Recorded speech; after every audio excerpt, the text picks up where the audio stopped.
전공의들의 집단 휴진이 계속되는 가운데 정부가 보건의료재난 경보 단계를 심각으로 격상했는데요.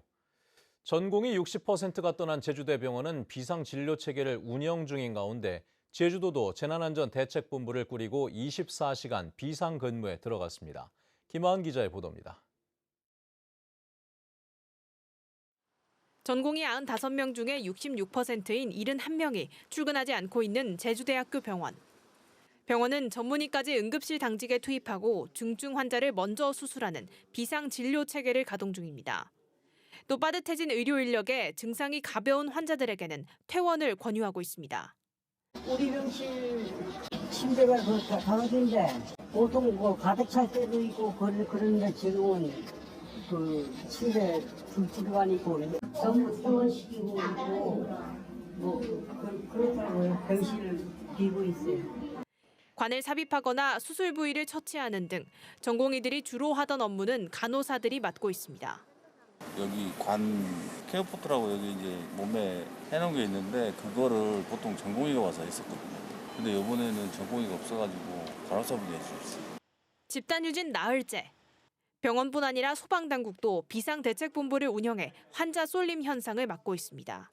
중증 환자인 경우에는 우리 제주도에 있는 곤역응급의료센터, 나머지는 지역응급의료센터로 경증 환자를 이송하고 있는 상황입니다. 정부가 보건의료재난 경보 단계를 심각으로 상향 발령한 가운데 제주도도 재난안전대책본부를 꾸리고 24시간 비상근무에 돌입했습니다.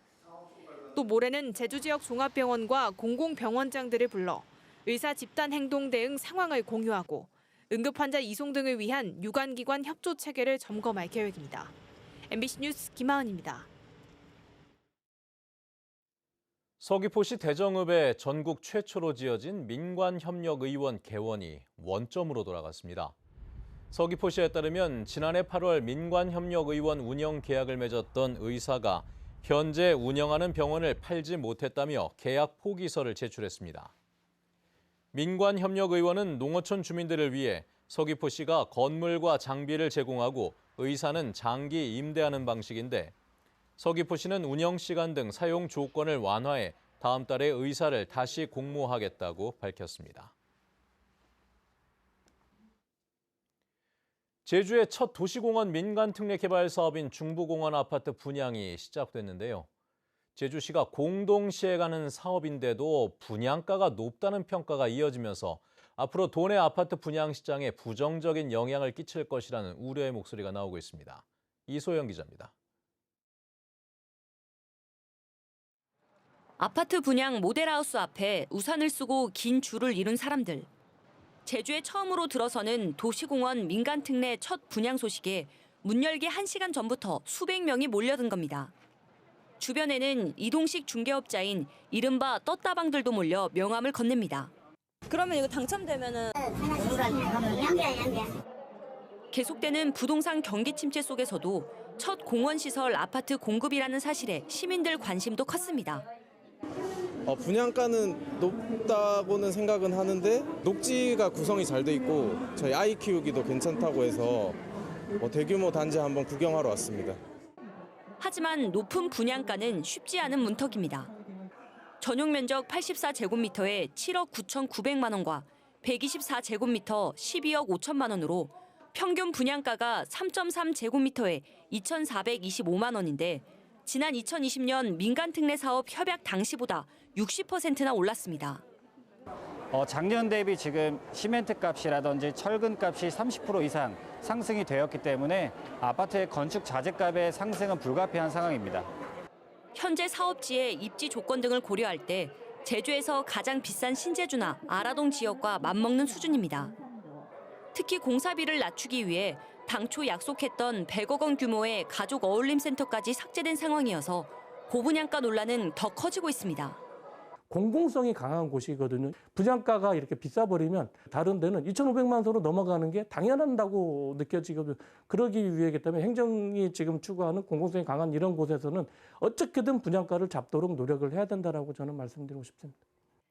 지난해 기준 제주 민간 아파트 평균 분양가는 3.3제곱미터에 2,574만 원으로 전국 평균보다 48% 높고 서울에 이어 전국에서 두 번째로 비쌌습니다.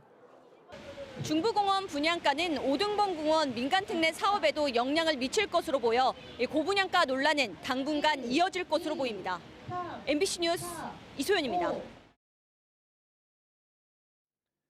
폭설과 태풍 등의 재난이 일상화되고 국지성 기상이변이 잇따르면서 재난방송의 중요성도 커지고 있는데요.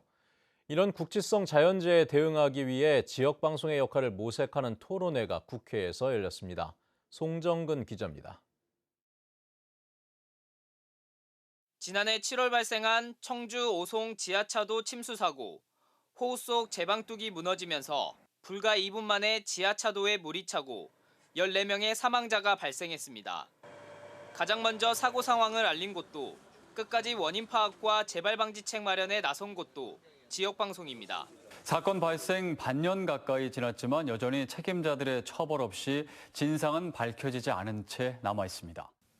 자연재해와 재난은 전 세계적인 기후위기와 맞닿아 있지만 그 대응과 예방은 지역적 차원에서 이루어지고 있습니다. 재난 상황에서는 지역방송의 기능과 역할이 더 강조돼야 되고 또 그런 역할을 하기 위해서는 지역방송에 대한 어떤 국가적 차원에서의 지원도 굉장히 필요하다는 겁니다. 지역방송협의회와 한국지역언론학회의 주관으로 자연재해와 지역방송의 역할을 모색하는 토론회가 국회에서 열렸습니다. 이번 토론회에서는 편중된 지원과 과도한 규제로 지역의 재난방송이 어려움을 겪고 있다는 지적이 이어졌습니다. 일률적인 그런 과태료 처분으로 인해서 좀 규모가 작은 영세한 지역 방송사들이 어려움을 겪고 있는 그런 문제점들이 대표적인 것이라고 할 수 있겠습니다. 방송평가와 과징금 등 채찍으로만 이루어진 지역 재난방송 관련 법 개정도 필요합니다. 지역 방송에 재난방송 기능을 부여하는 제도적 장치가 반드시 필요하고요. 국회는 그런 입법을 위해서 최대한 노력하겠습니다. 일상적인 불편함을 넘어 생명까지 위협하고 있는 자연재난. 재난에 대응하는 지역방송의 중요성이 커지고 있는 만큼 이에 걸맞는 지원체계 마련도 시급하다는 지적입니다. MBC 뉴스 송정근입니다. 국민의힘 서귀포시 선거구 국회의원 후보 경선을 위한 여론조사가 오늘부터 내일까지 진행됩니다. 국민의힘 중앙당 공천관리위원회는 오늘부터 내일까지 일반 유권자 1,000명에 대한 전화 면접 조사와 당원 선거인단 5,000명에 대한 ARS 조사를 실시한 뒤 모레 경선 결과를 발표할 예정입니다. 경선 후보는 고기철 전 제주경찰청장과 이경용 전 제주도의원이며 일반 국민 80%와 당원 20%를 반영하는 방식입니다.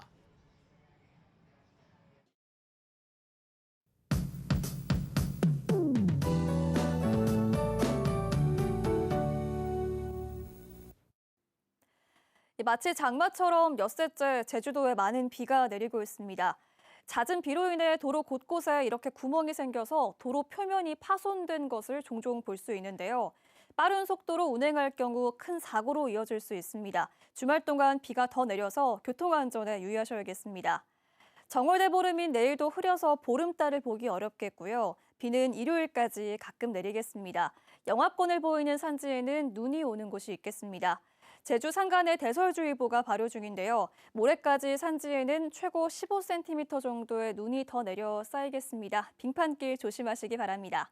내리는 비의 양은 10에서 40mm가 예상되는데요. 지역별로 강수량의 차이가 있겠습니다. 동풍의 영향을 받는 동부 지역을 중심으로 비가 내리겠고 서부 해안 지역은 비가 거의 내리지 않겠습니다.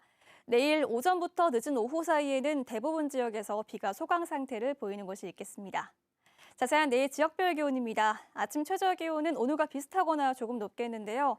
대부분 해안 지역은 7도로 시작하겠고요. 성판악 0도 안팎이 예상됩니다. 내일 낮 최고 기온은 북부, 남부 지역 11도, 동부 지역 10도, 성판악 3도까지 오르겠습니다. 주말 동안 제주도 해상에 바람이 무척 강하게 불겠습니다. 제주도 동부, 남부 앞바다는 내일까지, 제주도 남쪽 먼바다는 다음 주 월요일까지 풍랑특보가 발효되겠는데요. 물결이 최고 4m까지 매우 높게 일겠습니다. 해안으로 너울이 밀려와서 해안가 접근은 자제하시기 바랍니다. 다음 주는 구름기 날씨를 보이겠고요. 예년 기온을 조금 웃돌겠습니다. 다음 주 목요일에는 다시 비가 내릴 것으로 예상됩니다. 기상정보였습니다. 환경보전 분담금 도입을 위한 용역 결과가 조만간 공개될 것으로 보입니다.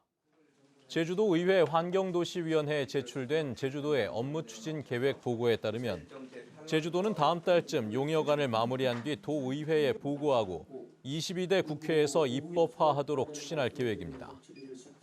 제주도는 지난해 8월 한국환경연구원에 연구 용역을 의뢰했는데 이번 용역에서는 그동안 논란이 됐던 다른 지역과의 형평성 문제와 입법화 과정의 대응 논리 개발 등이 중점적으로 이뤄집니다.